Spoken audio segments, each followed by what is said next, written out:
Hello, and welcome today to the basics of wood framing fundamentals for architects.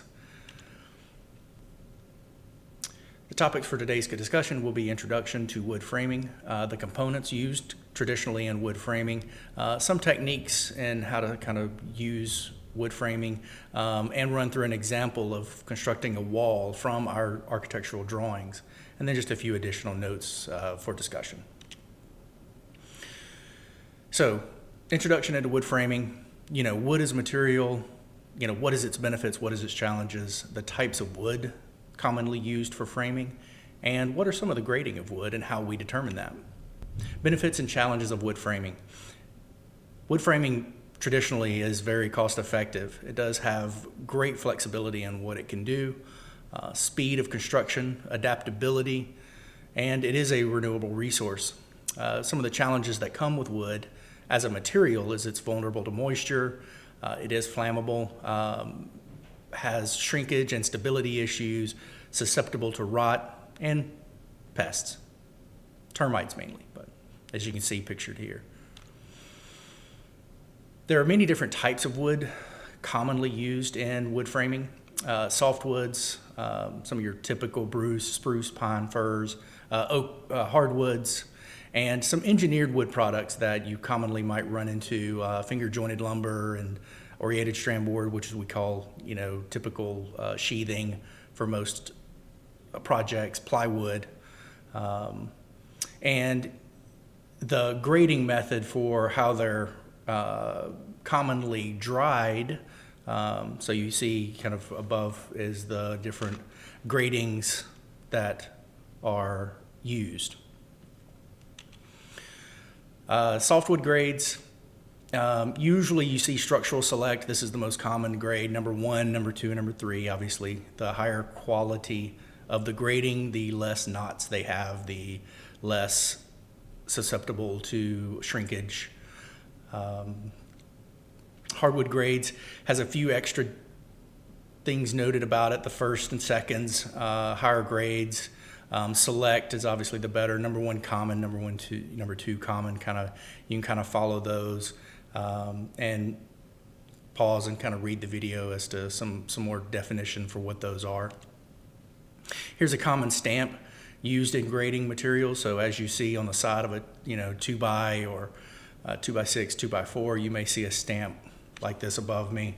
With this is number 1 or better.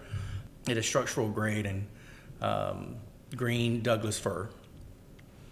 And this image kind of shows the different gradings in some different ways that you see them across the country. So some basic elements used in traditional wood framing, types and typical terms kind of used in framing systems. Platform framing is what we use most often. It is consists of erecting walls and then building floors on top of those walls and then building additional walls on top of the floors and then eventually getting to the roof system. This is the most common method used in today's framing. It is quick, fast, and easy for framers to install this method. You can see here it starts at the foundation, do a subfloor, framing on top of it, additional floor framing, subfloor, and then the bearing for the roof. Balloon framing is an older technology that is not very common anymore. It runs the systems beyond the floor and then you hang the floor on the inside of the systems. The problem with that becomes obviously flammability and flame spread through the upper floors, through the cavity in the wall. That is why this is not used very often anymore. It also takes some specific trades and techniques to install this in the field from a framing perspective, but as code is required to actually have the fire separation walls in line with the floor to prevent fire spread. Post and beam framing is common in certain types of systems and certain types of buildings, especially old buildings. In downtown Birmingham, we have a lot of framed buildings with heavy post and beam. They could carry a lot of load, and it was more readily available and cost effective than steel for a lot of the buildings in this area. So we see this a lot in certain types of construction. We also simulate this in a lot of our detailing for traditional architectural design and style. Truss framing is commonly used for floors and roofs and attics and those types of things, most commonly used. They could just consist of multiple pieces of lumber engineered to work together as a truss, just like a steel truss. But in wood framing, it's very common to have this as our floor system. Here's some just typical types of trusses that you might run into. Flat truss, which is our floor trusses. Scissor truss just gives a vault. Jack truss and cambered truss. Now, we're going to talk a few techniques in how wood framing works. Laying out the walls. Generally, you start on the corners of the either slab or subfloor and measure in from that as kind of the general rule, and you typically kind of chalk line out where your walls go. One side of the stud or the other is typically chalk line. This is why we also dimension to one side of the stud or the other, and then we mark on the floor, which direction or which side the stud goes to. Starting on the corners, you start measuring out your stud spacing and stud framing. We'll look into this a little later, but you have your bottom plate and your outside corner post or your outside corner framing, and then that sits on top of your wall. You start your first stud, that 15¼ inch, to mark your first mark for the stud face.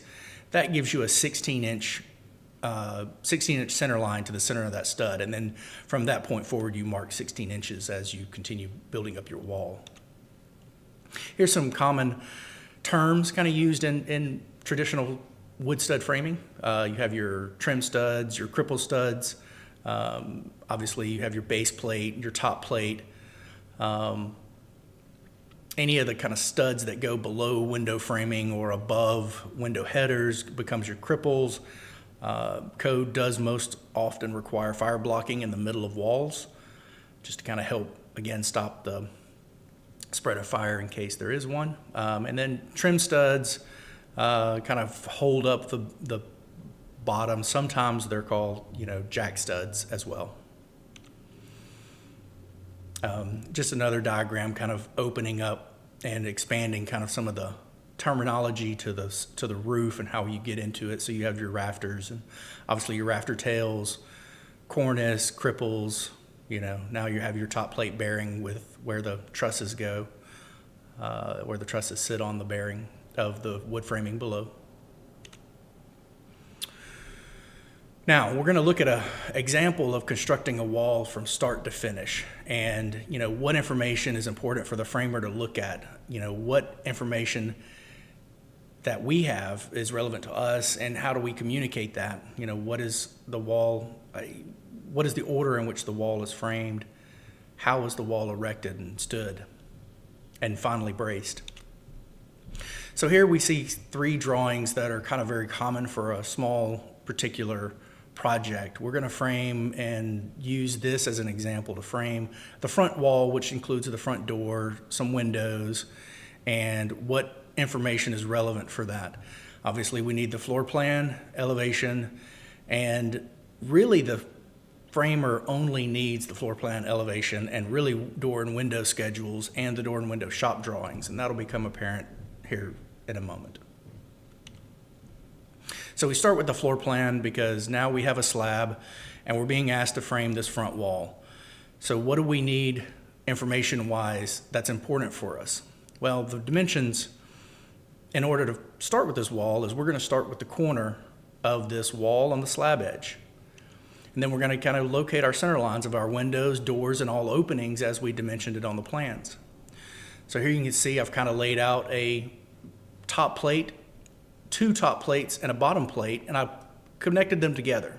And then I start measuring out all the center lines of the doors and windows and marking them all together. This way it ensures that the markings are the same at the top and the bottom plate, and it's just easier to do it in one step. The next step is to locate and actually size out the window based on rough openings. So here I have a window schedule that is our window schedule. And as you can see, this type A window is what we're calling for these windows to be. And they are a 210 by 5.4 window. Now that's a call out size that we have, and that's what we draw. But as you see on the shop drawings, it's actually the rough open is 34.25 by 66 inches. So that is the measurement I need to frame to in order to actually have this window installed correctly. So now I go back to my frame layout and I measure from that center line out half of that 34 and a quarter dimension. Now this is where contractors have to do a little math in the field to be able to do that and accurately have that measured in half. But this, based on the shop drawings, give us our rough open for all of our windows, and now we can lay all of the windows out. Next step would be to locate the door and do the exact same process. So we look at our door, our call out size, and then we go to the shop drawing and look at what they have in the shop drawings. Now here they actually note a net size of 35 3/4. So that is the actual out to out of the frame. So a 36-inch rough open would be acceptable for this. So we start with that information and work and lay out our door. As you can see here, we now have our doors and windows all roughed open and framed, showing 2 studs. In the previous slide, you can kind of notice that I marked the inside face of the stud and then put 2 studs on the outside of that. One is for the jack stud or cripple, and one is for the king stud, or the outside stud that actually goes all the way to the top plate. Now that we have the doors and and interior openings marked, now we mark our basic wall framing at 16 inches on center. And sometimes you may run into a place where there's an overlap, as you see here, and you just simply move that stud over that amount so that it looks like the second picture. And then you continue marking all of the frames in your studs. So now I have marked where the intersecting walls will intersect the plan and mark it on our studs, but we don't actually frame this at the beginning. We will frame this at the end. So next we separate our top plates and bottom plates. Now they're all marked together, and we separate them by what the bearing height is called out to be. So this tells us what stud length we need in between, and whether we're using full-size studs or we're using pre-engineered or pre-cut studs. Once we have that, we go through and we mark out all of the studs in between, and notice how they mark on the side of the stud that they go. Now they're all full 16 inches apart, and then we leave the window openings and door openings for the next step, which is where we start locating the actual bottom seal and header. So now we know the headers, and we actually look at the size of dimension on our elevation to know the header size. So that starts locating everything that is important to us. So now we have the headers located. We then can start laying out the studs for the headers. We do the jack studs in between those to support the headers once we stand up. And then we move into laying out our sills.